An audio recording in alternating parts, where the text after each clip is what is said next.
किसी महान गुरु का चेला बन जाना शुद्ध भक्ति के गुण नहीं है। शुद्ध भक्ति के गुण तब आते हैं जब वो अनर्थ निवृत्ति से निकले। मेरे को एक घटना याद आती है। कोई महाराज जी के पास उसकी कोई चेली सेवा करती थी, उसकी चेली। तो हम तो लोग, अब देखिए सन्यासी है, कोई सन्यासी के संग चेली कोई घूमे तो लोग तरह तरह की बातें करते हैं। हमको एक घटना याद आती, जब चैतन्य महाप्रभु थे तो छोटा हरिदास एक बार चावल लेने गए, तो चैतन्य महाप्रभु ने देखा कि चावल बहुत उच्च क्वालिटी का है, कौन लेके आया, कहाँ से लेके आया चावल। तो बोले महाराज जी वो छोटा हरिदास लेके आया है। छोटा हरिदास कहाँ से लेके आया? पता लगा वो वृद्ध जो एक स्त्री है उससे लेके आया। अरे वृद्ध स्त्री से पास से लेके आया सन्यासी होकर? तुरंत उन्होंने उसको ठुकरा दिया। और एक बार चैतन्य महाप्रभु के पास एक छोटा सा बच्चा आता था, बहुत सुंदर प्यारा सा बच्चा।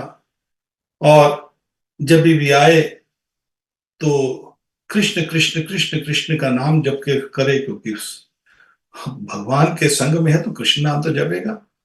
सब उच्च कोटि के भक्त हैं वहां पर, कृष्ण उनके जो पार्षद है चैतन्य महाप्रभु के। तो कृष्ण कृष्ण नाम जप रहा था, चैतन्य महाप्रभु को बहुत अच्छा लगा, उससे प्रेम करने लगे। देखो कितना प्यारा बच्चा है, 24 घंटे के मुख से और कुछ नहीं निकलता, केवल कृष्ण का नाम निकल रहा है। ओहो कितना प्यारा बच्चा है। तो चैतन्य महाप्रभु ने उस पर कृपा की। तो तभी जो दामोदर पंडित थे उन्होंने चैतन्य महाप्रभु को कहा, महाप्रभु आप इस बच्चों को मत मिला करें।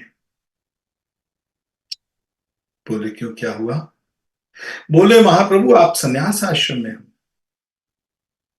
और इस बच्चे की मां जो है युवा जो है और साथ में विडो है वो और विधवा है वो, और लोग सोचेंगे कि इस विधवा का बच्चा इधर क्यों आता है सन्यासी के पास, तो कोई आप पर कलंक ना लग जाए।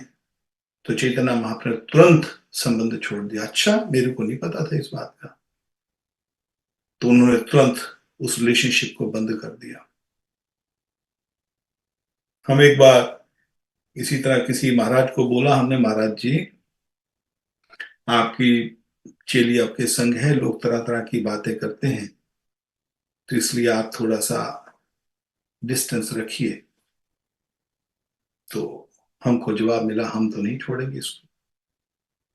तुम्हारे मन में तभी ये बात आई, जो व्यक्ति इस वस्तु को नहीं छोड़ता का संसार को कैसे छोड़ेगा? उसका कारण अभी अनर्थ निवृत्ति से निकला नहीं, भले वो संन्यास आश्रम में होगा, अभी अनर्थ निवृत्ति में फंसा हुआ व्यक्ति। अनर्थ निवृत्ति कहते हैं जब नाम जप करते हुए, जैसे हम किसी नदी में जाते हैं तो नदी में कई बार भंवर आ जाता है, आपने देखा होगा, भंवर में नैया फंस जाती है। अब भंवर में से निकलना ही पड़ेगा उस भंवर में से। नदी नदी एक ही है, एक ही धारा है, धारा के अंदर भंवर है, उस भंवर से निकलना पड़ेगा। और यह है अनर्थ निवृत्ति स्टेज। जब तक हम उस भंवर तक हैं या उस भंवर में हैं तब तक हम कनिष्ठ होंगे, भले हम 2 साल से भजन कर रहे हैं, भले 10 साल से, भले 20 साल से, भले 50 साल से, भले हम किसी भी बड़े से बड़े गुरु के चेले हों, जब तक हम इस अवस्था में रहेंगे तो हम कनिष्ठ अधिकारी कहलाए जाएंगे।